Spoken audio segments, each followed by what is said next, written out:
땅에 있는 성도들은 존귀한 자다. 이 땅에 있는 성도들 누굽니까? 땅에 있는 성도들, 저와 여러분들이죠. 땅에 있는 성도들, 저와 여러분들은 존귀한 자다. 하나님 보실 때도 존귀하고, 서로가 서로를 볼 때도 존귀하고, 세상에 믿지 않은 사람들이 우리를 볼 때도 존귀하다. 그렇게 분명히 말씀을 했어요. 그런데 정말 하나님 보실 때, 하나님이 저와 여러분들을 보실 때, 또 서로가 서로를 볼 때, 또 세상에 믿지 않는 사람들이 우리를 볼 때 정말 존귀하다고 생각이 되어질까? 존귀하다고 느껴질까? 혹 정말 하나님이 보실 때도 그렇고, 서로가 서로를 볼 때도 그렇고, 또 우리가 우리 자신을 볼 때도 이 존귀하다고 느껴지지 않는다면, 그렇게 생각되지 않는다면 그 이유가 어디에 있을까? 그래서 어제 무슨 말씀을 드렸어요? 그 이유는 성도가 성도답게 살지 못하기 때문에 그렇다. 성도의 본분이 있는데 성도의 본분대로 살지 못하기 때문에 그렇게 보여지고 그렇게 느껴지는 것이다. 성경에 보면 성도의 정체성에 대해서 분명히 말씀하고 있는 것이 여러 군데 있거든요. 그 정체성에 걸맞는 삶을 살아가야 되는데 그렇지 못하니까 존귀한 자들인데도 불구하고 서로가 서로를 볼 때 존귀하게 보여지지 않고 내가 내 자신을 볼 때도 존귀하게 보여지지 않는 그런 경우가 있습니다. 그래서 우리 2015년 한 해를 시작하면서 신년 특별 새벽 기도를 지금 하고 있는데 올 한 해는 정말 우리가 존귀한 자들이니까 하나님 볼 때도 좀 존귀하게 좀 보이고 서로가 서로를 볼 때도 특별히 믿지 않는 사람이 볼 때도 내가 내 자신을 볼 때도 좀 존귀하게 보여지고 존귀하게 느껴지는 그런 한 해가 됐으면 좋겠다. 그러기 위해서는 어떻게 해야 된다고 했어요? 성도가 성도답게 살자. 성도의 본분을 지키면서 살자. 성도의 전체성을 바로 깨닫고 그 정체성에 걸맞는 그런 삶을 살자. 그래서 어제 첫 번째 시간으로 이 성도의 정체성, 성경에서 말하는 성도는 뭐뭐다 그럴 때 성경에서 말씀하고 있는 그 첫 번째 정체성에 대해서 성도는 소금이다. 그래서 소금의 역할에 대해서 소금의 존재 목적을 같이 봤고 소금의 특징에 대해서 이야기하면서 이게 바로 소금이기 때문에 우리가 이 소금과 같이 살자 그런 말씀을 드렸어요. 오늘 두 번째는요, 이 성도의 두 번째 정체성이 뭐냐? 성도는 세상의 빛이다. 세상의 빛이다. 이건 김웅배 목사가 한 얘기가 아니에요. 예수님께서 하신 말씀이야. 예수님이 직접 성도는 세상의 빛이다. 그러니까 어떻게 해요? 빛처럼 살아야 된다. 그렇게 지금 말씀하고 있는 거예요. 여러분들 정말 이 성도가 빛처럼 살면요, 어떤 결과가 나타나는가? 빛처럼 사는 삶이 뭐냐? 그럴 때 그거보다도 빛처럼 삶을 살 때 나타나는 그런 열매들이 있어요. 내가 2014년 한 해를 정말 빛처럼 살아왔는가? 그리고 다시 한번 내가 2015년 한 해를 내가 세상의 빛으로 부름받았는데 이 세상의 빛으로 삶을 살면 내 주변에 어떤 일들이 일어나는지를 우리가 한번 이 말씀을 통해서 확인하기 원합니다. 그럼 첫 번째 빛은요, 바른 길로 인도하고 안내하는 역할을 하는 게 그게 빛이죠. 깜깜한 어두운 길을 걸어갈 때도 빛이 있으면요, 그 빛이 저와 여러분들 언제나 바른 길로 안내하고 인도하는 그런 역할을 합니다. 그럼 요즘 배들을 한번 보세요. 요즘 배들을 보면 요즘 배들은요, 옛날처럼 뭐 나침반 들고 이렇게 뭐 지도표 들고 그렇게 운항을 하지 않아요. 요즘 배들은 거의 다 이 최첨단 항법 장치들이 다 이게 갖춰져 있어요. GPS를 통해서 인공위성을 통해서 정보를 다 받아가지고 어디를 가는지 목적지를 딱 입력하면 그 배가 어떻게 해요? 바다에도 길이 있죠. 해로라는 게 있죠. 그 길을 따라 자동적으로 그 목적지까지 다 이렇게 인도합니다. 나침반 들고 어느 쪽이 동이냐, 서냐, 북이냐, 뭐 그거 요즘은 따지잖아요. 아주 그런 어떤 최첨단 항법 장치들이 배에 다 있어가지고 그 인도를 이렇게 바꾸고 가는 거예요. 그런데 뭐 그런 배일지라도 그렇게 최첨단 항법 장치가 다 갖춰진 배일지라도 그 배가 해안선 가까이 올 때나 육지에 이렇게 접근할 때는 최첨단 항법 장치를 통해서 인도함 받는 게 아니라 뭘 통해서 인도함 받냐면 등대를 통해서 인도함 받아요. 바다 한가운데 떠 있을 때는 그런 항법 장치를 통해서 인도받을지 모르지만 육지에 가까이 왔을 때, 해안선 근처에 가까이 했을 때는 항상 이 등대 불빛의 인도를 받아가지고 인도를 받는 거예요. 등대빛이 항상 비쳐 있잖아요. 항상 비쳐 있어서 어둠 가운데 운항하는 그 배들을 향해서 이쪽으로 오세요. 이쪽으로 오세요. 그쪽으로 가면 위험합니다. 그쪽에는 암초가 있습니다. 그쪽에 가면 배가 부딪힙니다. 그쪽으로 가지 말고 이 불빛이 비치는 이쪽으로 오라고 계속 등대가 빛을 비치면서 그렇게 외치고 있는 거죠. 그러면 그 깜깜한 가운데 어두운 가운데 항해하는 그런 어떤 그 배들은요, 그 빛을 보고 그냥 쫙 그 육지 안으로 이렇게 들어오는 그런 것들을 우리가 보게 되어지죠. 성도가 바로 그렇다는 거예요. 이 성도가 세상의 빛이다라는 말은 그런 역할을 감당하면서 살아야 된다는 거예요. 그래서 오늘 16절 말씀 보세요. 16절 말씀 보면 이같이 너희 빛이 사람 앞에 비치게 하여 그들로 너희 착한 행실을 보고 하늘에 계신 너희 아버지께 영광을 돌리게 하라. 세상 사람들에게, 믿지 않는 사람들에게 우리 빛을 비춰서 그들로 하여금 우리의 착한 빛을 보고 야, 여기에 참 빛이 있구나. 여기에 참된 길이 있구나. 참된 진리가 여기 있구나. 참된 생명이 여기 있구나. 마치 그 등대가 빛을 계속해서 비치면서 이쪽으로 오세요. 이쪽으로 오세요. 그렇게 외치고 있는 것처럼 세상의 빛으로 부름받는 저와 여러분들이 빛된 삶을 삶으로 믿지 않는 사람들에게 여기에 참된 길이 있습니다.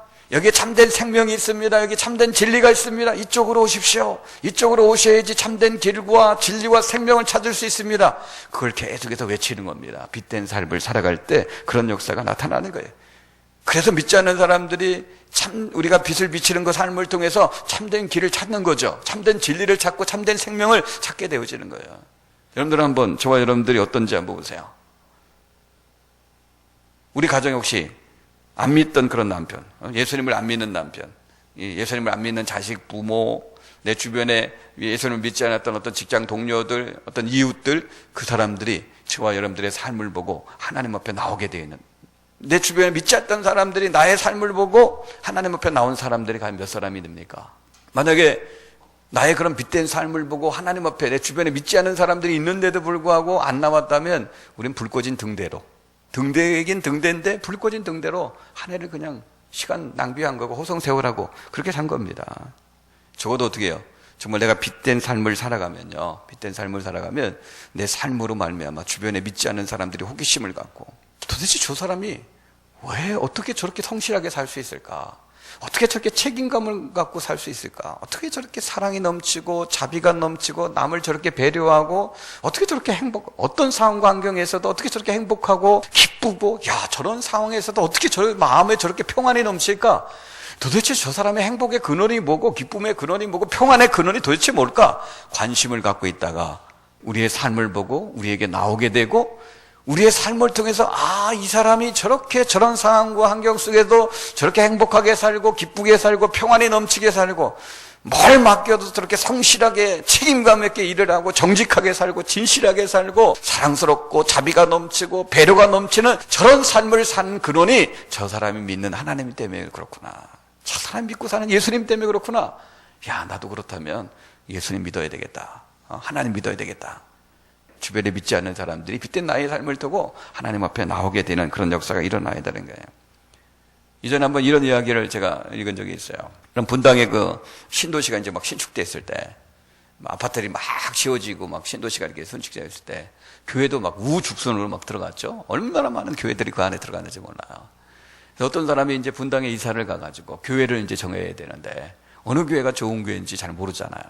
그래서 택시를 탁 탔어요. 택시 기사한테 물어봤어요. 기사님, 지금 이 부근에서 좋은 교회가 있으면 좀 글로 좀 인도해달라. 내가 이사 와서 교회를 정해야 되는데 어느 교회가 좋은 교회인지 모르겠다. 그러니까 나 좋은 교회가 있으면 나를 좀 그곳에 좀 인도해달라. 거기 좀 내려달라. 그렇게. 택시 기사가 고개를 끄덕거리더니 그 사람은 인도에 가는 거예요. 근데 사거리를 몇 개를 지나는 거예요. 사거리 몇 개를 지나더니 어떤 교회 앞에 딱 쓰더니 거기에 딱 내려주는 거예요. 그래서 그분이 좀 이상하게 생각했어요. 자기가 지나오면서 보니까 사거리 몇 개를 지나와서 보니까 괜찮은 교회들이 몇 개 보였어요. 그 큰 길가에서 괜찮은 교회들이 보였는데 그 교회들을 다 지나치고 거기에 딱 내려줘가지고 그 이유가 좀 궁금해가지고 기사님이 왜 내가 볼 때 보니까 여기까지 올 때 보니까 괜찮은 교회들이 몇 개 보였는데 왜 저를 여기다 내려줍니까? 그 이유가 뭡니까? 이렇게 물어봤어요. 그랬더니 기사가 하는 말이 뭐냐면 저는 예수를 안 믿는 사람입니다. 저는 교회를 안 다니는 사람입니다. 그래서 어떤 교회가 좋은 교회인지 좋지 않은 교회인지 잘 모릅니다. 그런데 제가 아는 거 한 가지가 딱 한 가지가 있는데 제가 이 길을 늘 이렇게 운행하면서 손님들 태우고 운행하면서 다니는데 또 교회에서 나오는 사람들마다 태우고 또 이렇게 운행을 이렇게 하는데 요 교회가 예배 끝나고 나오는 그 사람들의 얼굴을 보니까 제일 행복해 보입니다. 제일 기쁜 모습으로 보입니다. 그래서 나도 지금 교회를 안 다니지만 언젠가 나 교회 나가려면 요 교회 나갈 겁니다. 왜냐하면 이 교회 사람들이 얼굴이 제일 행복하고 제일 기쁘게 보이기 때문에 그렇습니다. 그렇게 대답을 하는 거예요. 여러분 그런 겁니다. 여러분 그런 거예요. 우리의 행복한 모습, 우리의 그런 기쁜 모습을 보고 세상에 믿지 않는 사람들이 도대체 저 사람이 저런 환경 속에서 저렇게 행복하게 기쁘게 평안하게 사는 것이 도대체 그 이유가 뭘까? 호기심을 갖게 만들어야 되고 그 호기심 때문에 나에게 찾아와야 되고 그래서 어떻게 해요? 내가 바로 이 예수님 때문에 이 하나님 때문에 내가 지금 이렇게 행복하게 살고 있다. 그래서 어떻게 그들도 내가 믿고 있는 그 하나님을 믿게 되어지는 그들을 하나님 앞으로 인도하는 안내하는 그런 역할, 그게 빛된 삶을 사는 성도라는 거예요. 정말 우리가 세상의 빛으로 살면 믿지 않는 사람들, 믿지 않는 남편, 믿지 않는 가족들, 믿지 않는 친구, 동료들에게 그런 역할을 하게 되어진다는 거예요. 두 번째로요, 이 빛으로 살아야 될 이유가 뭐냐면요, 우리가 빛으로 살면 우리로 인해서 살아날 사람들이 많이 있기 때문에 그래요. 어제 소금에 대해서도 그런 말씀드렸지만 빛이 하는 역할 중에 한 가지가 뭐냐면 빛은요 양육을 하고 영양을 공급하고 치료하는 역할을 빛이 합니다. 그럼 인생을 살다 보면 나도 모르게 우울증에 걸릴 때가 있죠. 우울증에 걸릴 때가 있어요. 우울증이 이게 가벼운 질병 아닙니다. 이게 아주 무서운 병이죠. 암보다 더 무서운 병이에요. 그럼 30대, 40대 사망률 1위가 바로 이겁니다. 사망률 1위가 자살이거든요. 자살의 그 시초가 뭐예요? 우울증이거든요. 우울증.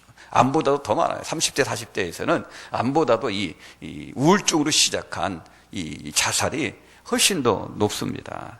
근데 여러분들, 그 의사들이 하는 말들 가운데 우울증을 치료하는 방법 중에 가장 좋은 방법 중에 한 가지가 뭐냐면 햇빛을 많이 쬐는 겁니다. 여러분들은 그렇지 않을지 모르지만 의사들이 그렇게 햇빛을 많이 쬐는 거예요. 약한 우울증에 걸린 사람은요 햇빛만 많이 쬐도 거의 완전하게 완치가 된다, 그런 이야기를 합니다. 그러니까 여러분들, 우리가 인생을 살다가 가족들 때문에, 남편 때문에, 속속이는 그 자식들 때문에 막 힘들고 어렵고 이런저런 관계가 막 꼬이고 막 그러면요 막 서운하고 섭섭한 일이 막 마음에 막 짓누르고 막 그러면 방 안에 콕 박혀 있으면 안 돼요. 그럴수록 어떻게 해요? 다 나가셔야 돼요. 나가셔서 뭐 하셔야 돼요? 햇빛을 많이 쬐십시오. 햇빛을 많이 쬐면 어느 순간에 마음에 서운한 것, 섭섭한 것도 이렇게 풀어지고요, 마음이 밝아지는 것을 경험하는 그런 것들을 여러분들 경험하게 될 것입니다. 여러분들, 사람이 살아가는데 필수 영양분이 참 많이 필요한데 그 중에 정말 중요한 필수 영양분 중에 한 가지가 뭐냐면 비타민 D예요. 비타민 D. 이 비타민 D는 우리가 음식물을 통해서 섭취할 수 있어요. 생선을 통해 가지고 시리얼을 이렇게 우유에 타 먹는 그런 것들을 통해서 섭취할 수 있지만 음식물을 통해서 섭취할 수 있는 비타민 D는 소량이라고 합니다.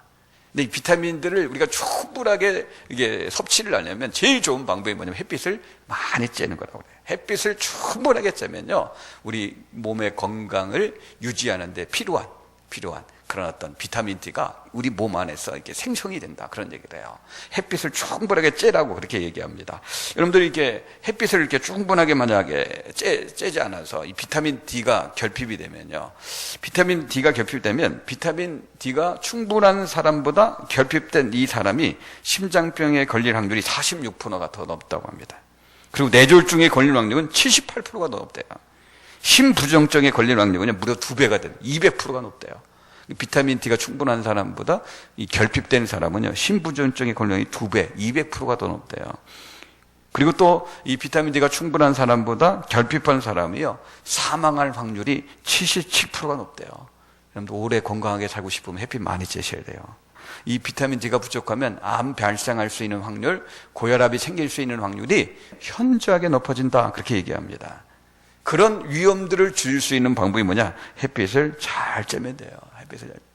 저 이 글을 읽으면서 무슨 생각이 들었냐면, 야, 이게 참 햇빛만 잘 쬐도 죽어가는 사람 살아날 수 있구나라는 것을 느꼈어요. 햇빛만 잘 쬐도.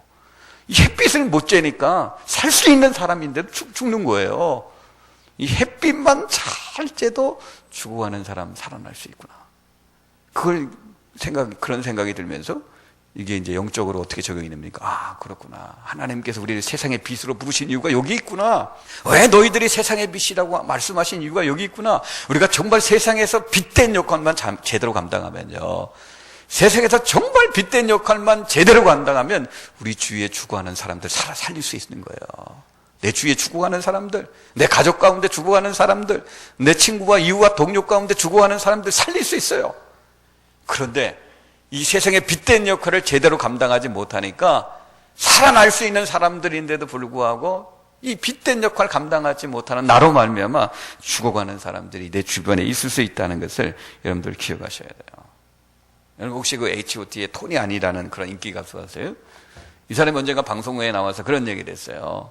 내가 지금 교회를 다니지 않았다면 난 지금 이 자리에 있을 수 없는 사람입니다. 우리 학생들은 다 알 거예요. 그 가수. 그 자리에 있을 수 없는 사람입니다. 그렇게 얘기해요. 왜냐하면 심각한 우울증 환자였어요. 자살을 시도했어요. 동맥을 끊고 완전히 피투성이 된 채로 발견된 사람인데 극적으로 살아났죠. 그러다가 옆에 있는 그 사람의 전도를 받고 교회를 나가게 되고 인생을 새롭게 희망을 갖고 살게 되어지는 그런 어떤 변화의 케이스죠. 그래서 그 사람이 그렇게 얘기해요. 내가 교회를 나가지 않았다면 오늘 이 자리에 있을 수 없는 사람입니다. 여러분들 정말 그래야 돼요. 우리가 세상의 빛으로서 삶을 살아가면요, 우리 주변에 있는 사람이 참 내가 그 안부계 집사 아니었다면 난 벌써 죽었을 거야. 나 그 서울 삼덕교회 아니었으면 내 인생이 벌써 이제 끝장냈을 거야. 내가 그 아무개 집사를 만나가지고, 내가 그 서울 삼덕교회를 만나가지고, 내가 지금 이렇게 죽지 않고 살아있는 거야. 내가 지금 이렇게 희망을 품고 인생을 살아가는 거야. 그 서울 삼덕교회 때문에 우리 가정 깨질 뻔했는데 깨지지 않고, 이렇게 우리 가정 다시 화목하고, 다시 행복하게 살 수 있어. 그런 말들이 교회가 빛된 역할을 제대로 감당하고, 성도들이 빛된 역할을 제대로 감당할 때, 그런 말들을 우리가 들을 수 있게 되어지는 거죠. 그런 말들. 이전에 어떤 우리 여자 청년 자매 하나가 그런 얘기를 해요. 목사님 참 고마워요. 우리 아빠가 많이 변했어요. 그러더라고요. 아빠가 많이 변했대. 그래서 너무 고맙다고, 교회에 너무 감사하다고 그런 얘기를 하더라고요. 그래야 되죠. 교회가 정말 세상의 빛의 역할을 잘 감당하고 성도된 저와 여러분들이 세상의 빛으로 부름받았기 때문에 이 빛된 삶을 잘 살면요, 우리 때문에 죽어가는 사람들이 살아나는 거예요. 한 가지 더 보면요, 빛은요 어둠을 몰아내는 능력이 있습니다. 빛은 어둠을 몰아내는 능력이 있어요. 제가 눈이 아주 지독히 나빠요. 이 안경알이 초굴절인데도 이렇게 두껍습니다. 눈이 아주 나빠요. 안경 벗으면 아무것도 안 보여요. 샤워할 때 뭐 하나 찾으려면요, 안경 벗고 샤워하기 때문에 뭐 하나 찾으려면 안 보이기 때문에 얼마나 더듬거리는지 몰라요. 뭐 하나 떨어져도 막 못 찾고 막 그래요. 근데 안경을 딱 쓰면 다 보이죠. 금방금방 다 찾습니다. 마찬가지예요. 어둠 가운데 뭘 찾으려고 하면요, 쉽게 찾지 못해요. 어둠 가운데 뭘 찾으려고 하면 쉽게 찾지 못해요. 여러분도 그런 경험 있죠? 여름에 이제 잠을 잘 때, 예를 들어서 늦게 자고 새벽 일찍 일어나야 되기 때문에 빨리 잠들어야 되는데, 여름에 이 모기들이 극성 아닙니까?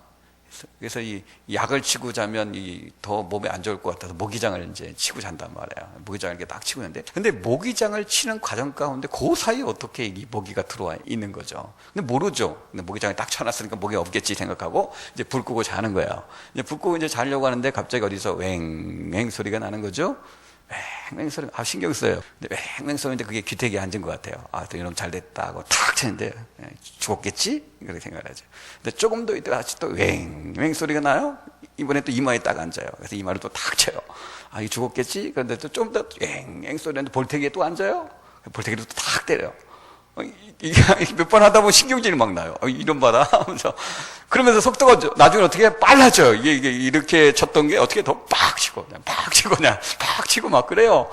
고등학교 때 물리를 배웠으면 그걸 적용을 해야 되는데, 이 속도가 빨라지면 강도도 세진다라는 걸 금방 생각해야 되는데, 그것도 모르고 그냥 막 치는 거예요. 그렇게 막 10분, 20분 막 싸면 잠은 자야 되는데, 잠도 못 자고 막 10분, 20분 그렇게 막 볼테기가 막 얼얼하고 막 기가 얼얼하고, 나중에 어떻게 해요? 할 수 없이 불을 다 켜요. 그러면 그 모기장 꼭대기 고기에 모기 2마리가 이렇게 배가 불룩해가지고 이놈이 피를 많이 빨아먹어서 그런지 불룩하게 그 모기장 꼭대기에 딱 앉아있어요. 그러면 어떻게 합니까? 그냥 양손으로 딱 잡아요. 딱 잡으면 딱 보면요, 피가 쫙 그냥, 피도 많이 빨아먹은 것 같아요. 그리고 어떻게 해요? 한 10분, 20분 동안에 하지 못했던 그렇게 잡으려고 했는데 못 잡았는데 불 딱 켜고 1분 안에 딱 끝내버려요. 상황을 딱 종료시키고 어떻게 해요? 잠자리에 들어서 푹 잠을 자죠. 여러분, 그런 거예요. 어둠 가운데는요, 뭘 하나 하려고도 제대로 할 수가 없어요. 힘들기만 하고 어렵기만 하고. 여러분, 그래요. 어둠 가운데 사는 건요, 어둠 가운데 우리가 삶을 살면 사는 게 너무 힘들고 어려워요. 괴롭어요. 고통스러운 거야. 어둠 가운데 살면 사는 게 너무 힘들고 어렵고 괴롭고 고통스럽습니다. 여러분, 세상에 믿지 않는 사람들이 착각하고 있는 게 있어요. 그게 뭐냐면, 믿지 않는 사람들이 자기 인생이 이렇게 힘들고 어렵고 괴롭고 고통스러운 이유는 이 어둠과 빛이 있는데 어둠의 세력이 더 강하고 빛이 좀 약하기 때문에 그래서 어둠이 더 강해가지고 어둠이 자기를 지배하고 빛은 약한 상태에 있기 때문에 자기 인생이 이렇게 고통스럽고 괴롭고 어렵다 그렇게 생각을 하는데 그건 착각이에요. 여러분들 어둠이 강하고 빛이 약하기 때문에 빛이 약한 상태이기 때문에 인생이 괴로운 게 아니에요. 어둠과 빛은 절대 공존할 수 없습니다. 어둠이 뭐예요? 어둠은 빛이 없는 상태예요. 빛이 전혀 없는 상태가 어둠이에요. 어둠과 빛이 싸우다가 어둠이 강해가지고 빛을 이기는 그런 상태가 아니에요. 어둠이 강하고 빛이 약한 그런 상태가 아니에요. 어둠은 빛이 아예 없는 상태예요. 그런 어둠 가운데 사는 인생 자체가 어렵고 힘들고 괴롭고 고통스러울 수밖에 없는 거예요. 세상에 믿지 않는 사람들, 심지어 교회 다니는 사람도 아직까지도 어둠 가운데 사는 분들이 있죠. 여러분들 교회 다니는 사람들도 마찬가지예요. 내 인생이 왜 이렇게 힘들고 어렵고 괴롭고 고통스러우냐? 이 빛은 약하고 어둠이 강하기 때문에 절대 그렇지 않아요. 빛이 없는 거예요. 이 세상에 믿지 않는 사람들이 그런 상태에 있기 때문에 그들 속에 있는 어둠을 몰아내줄 수 있는 사람들이 누구냐? 예수 믿는 사람들, 성도들이에요. 성도들이 빛된 삶을 비춰줌으로 말미암아 그들이 어둠 가운데 있는 것을 보게 하고 성도들의 그 빛된 삶을 통해서 그들 안에 있는 어둠까지도 물리쳐줄 수 있는 그런 일들을 성도된 저와 여러분들이 감당해 나가야 되는 거죠. 그래서 오늘 15절 말씀 보면 너희들이 세상의 등불인데 등불을 켜서 말 안에 두면 안 된다고 하죠. 이 말이 뭡니까? 쌀을 담는 대박 같은 거잖아요. 이거 등불을 켜서 말 안에 두면요 꺼진 등불과 똑같은 거예요. 그 불빛이 커져도 말 안에 있으면 이게 똑같은 거예요. 말 안에 두지 않고 집안 모든 사람들에게 다 비치도록 그 말을 걷어내야 되는 거죠. 그래서 성경에서 계속해서 말씀하고 있는 게 뭐냐면 그냥 너희들은 소금이다, 그냥 너희들은 빛이다 그렇게 말씀하지 않고 뭐라고 말씀해요? 너희는 세상의 소금이고 너희는 세상의 빛이다. 여러분들 우리가 세상 속에 믿지 않는 사람들이 사는 세상 속에 들어가서 소금의 역할과 빛의 역할을 감당해야 되는 거죠. 오늘날 믿음이 괜찮다고 하는 사람들은요 교회에 들어와서는 소금의 역할을 막 하려고 의시돼요. 교회에 들어와서는 막 빛을 막 반짝반짝 비춰요. 그런데 가정에만 들어가면요 뭐 직장에 들어가고 사업터에 들어가고 세상 속에 들어가면 이 소금의 역할을 아예 정지해버려요. 빛을 완전히 꺼버린 채 들어가 버려요. 정말 필요한 건 세상인데 교회 안에서는 소금 덩어리들로만 막 뭉쳐져 있고 교회 안에서만 반짝반짝 빛을 빛이 있고 정말 필요한 것은 저 어둠 가운데 있는 세상인데 이 가로등이 어둠 가운데 이렇게 50m씩 떨어져 있는 것처럼 그렇게 삶의 현장에서 이렇게 빛으로서 막 떨어져서 살아야 되는데 세상에서는 불 다 끄고 학교에서는 불 다 끄고 직장에서는 불 다 끄고 세상에서는 불 다 끄고 그냥 어둠 가운데 살다가 교회에 와서 그냥 그때 스위치 올려가지고 막 빛처럼 막 역할을 하려고 하는데 잘못된 거예요. 여러분들 우리가 건강한 믿음을 사는 그런 성도들에겐 두 가지 단어가 아주 중요한데 그 첫 번째 단어가 뭐냐면 교회라는 단어가 헬라어로 에클레시아라. 에클레시아라는 단어는 부르심을 받은 자들의 모임이에요. 부르심을 받은 자들의 교회는 이런 눈에 보이는 건물이 아니라 부르심을 받은 우리 모임 자체가 교회죠. 에클레시아. 성도, 건강한 믿음을 갖고 있는 성도는요 이 부르심을 받은 자의 모임처럼 자꾸 잘 모여야 돼요. 모여가지고 은혜를 받아야 돼요. 모여서 은혜를 받아야 되는 거예요. 근데 이것만 있으면 안 돼요. 아포스톨로서라는 사도라는 단어가 또 있어요. 아포스톨로서라는 사도. 그럼 보내심을 받은 자란, 보내심을 받은 자. 이게 모여가지고 부르심을 받아서 모여서 예배를 드리면서 이 안에서 우리가 기도하면서 은혜를 받아야 되는 거고 두 번째로 그랬으면 어떻게 해요? 보내심을 받아야 돼요. 가정으로 보내심을 받아야 되고 학교로, 직장으로, 삶의 현장으로 보내심을 받아서 거기서 어떻게 해요? 빛된 삶을 살아가야 되는 거예요. 거기서 빛된 삶을 살아가야 되는 거예요. 교회는 미사일 발사대라는 거. 미사일을 교회에서 발사를 팍 하면 그 미사일이 어디서 터져야 돼요? 어디서 터져요? 그 미사일이 세상에서 터져야죠. 미사일이. 근데 오늘날 교회의 모습은 그 미사일이 세상에서 터지지 않고 교회에서 터지는 거예요. 이 자폭하는 거예요.